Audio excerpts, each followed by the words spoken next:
Yo, what is up guys? It's the Goblin and welcome back to another Fortnite video. In today's video, we're going to be talking about some tips and tricks on how to get more squad wins and better squad wins in this game, Fortnite Battle Royale. Now, of course, you guys can leave in the comment section down below any sort of thing in Fortnite Battle Royale that you guys want tips and tricks for. I've seen a lot of people requesting, because I do a lot of tip videos for solo and different stuff like that, but people have been asking me about squad tips, so that's what we're going to have basically an ultimate guide on in today's video. If you guys could smack that like button, let's go ahead and go for 408 likes. That would be amazing if we could hit that. And of course, subscribe to the channel if you guys are new. We just hit 60,000 subscribers. The channel is growing on a rapid pace, and I guess we're on that road for 100k.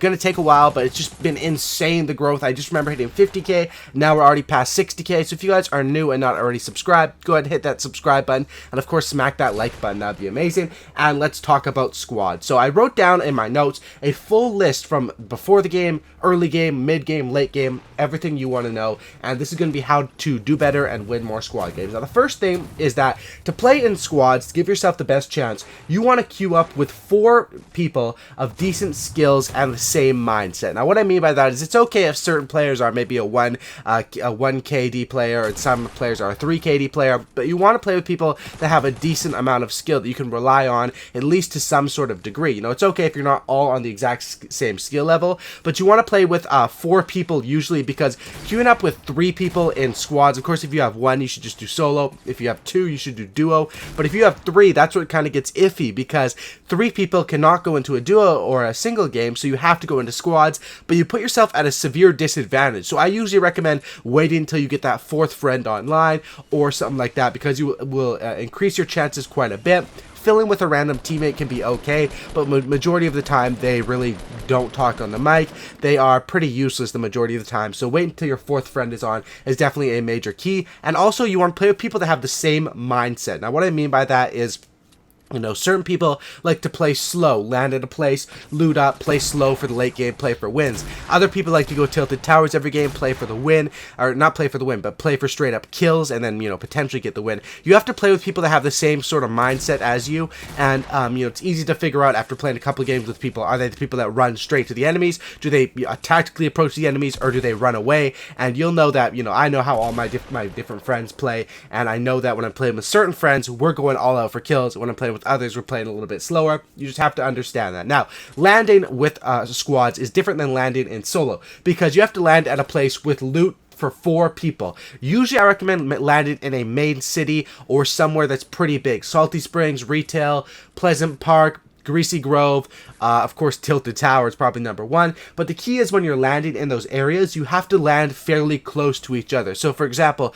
if we're landing at Tilted Towers, I'll usually say, okay, everyone landed at Tilted, let's land near the middle area, or let's land near the west corner, or let's land near the east corner, or something like that, so that people know, okay, we're all landing, and we're all might be landing in 2 or 3 different buildings between us, but we're all landing fairly close to each other. And the key for that is because sometimes you can get overrun in squad. So you could just be looting by yourself, your teammates are in a building beside you, but then you hear 4 enemies coming up on you, and in that situation you have to communicate with your team and basically tell them, oh my gosh guys, I need help, I'm getting overrun by a full team. And if your teammates landed properly and landed in a place that they're quick enough to get themselves some of their own loot, a gun, maybe a shotgun, and rotate over to try to save you, that's definitely a key. If you can keep people alive, you're going to lose members. I mean, most of the time when you're winning in a squads match, you might only have 3 or 2 people alive. You can keep all 4 alive, that's a really good game, but you want to, especially through the early game, you want to put all your effort on keeping every single person alive, because if you get out of that main city with 4, your chances are extremely increased. Now, the other thing with squads, different from solo,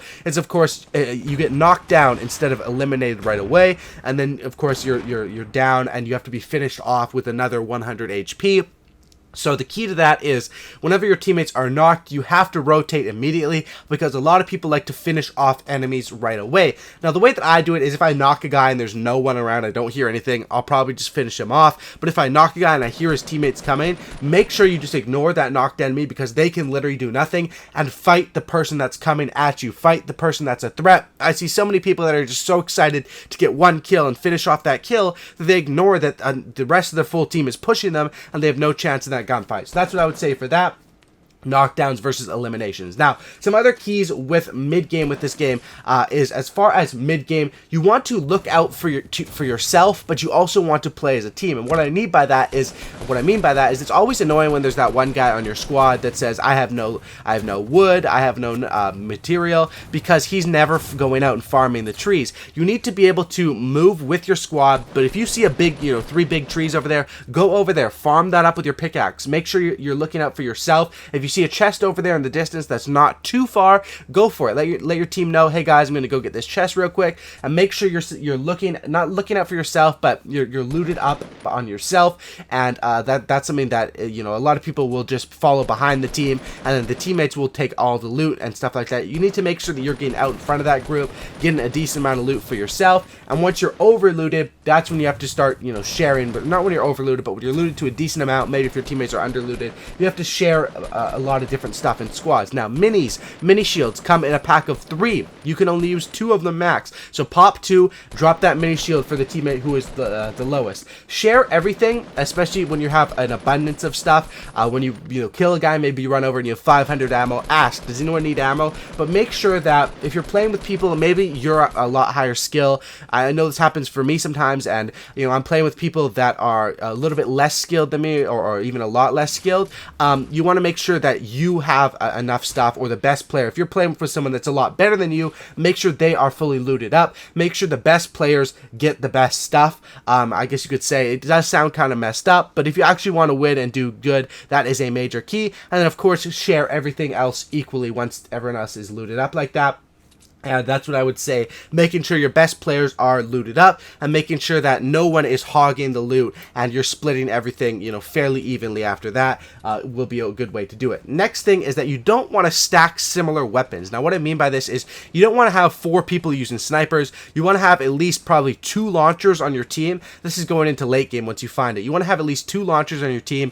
What I mean by launcher is either RPG, rocket launcher, or a grenade launcher. You probably want to have 2 of those, because those are so key in squads. The building in squads and the hecticness is insane. Having launchers is key. You probably want to have 1 teammate with a sniper, and you don't want to have 4 people sniping. You don't want to have everyone using the same sort of setups as far as launchers, snipers. You want to have that a little bit split up, and make sure that you have those launchers and you're working as a team. If you're to take down a base, if you have 2 people with launchers, they're shooting at the bottom of it, you're getting ready with your AR to pick it off. You can really work as a team and really take out people's bases if you have that teamwork on point, which probably is the biggest key in this game, is to be on the same page in this game and have the best teamwork. That's how you're going to win squad games. Of course, having the skill to win solo gunfights is amazing, but if you get 4 people that never talk and never work together, it's still going to be hard. What you need to do is you need to be communicating with your team. You need to say, okay, I see 4 people. Let your teammates know exactly what direction, say southeast 120,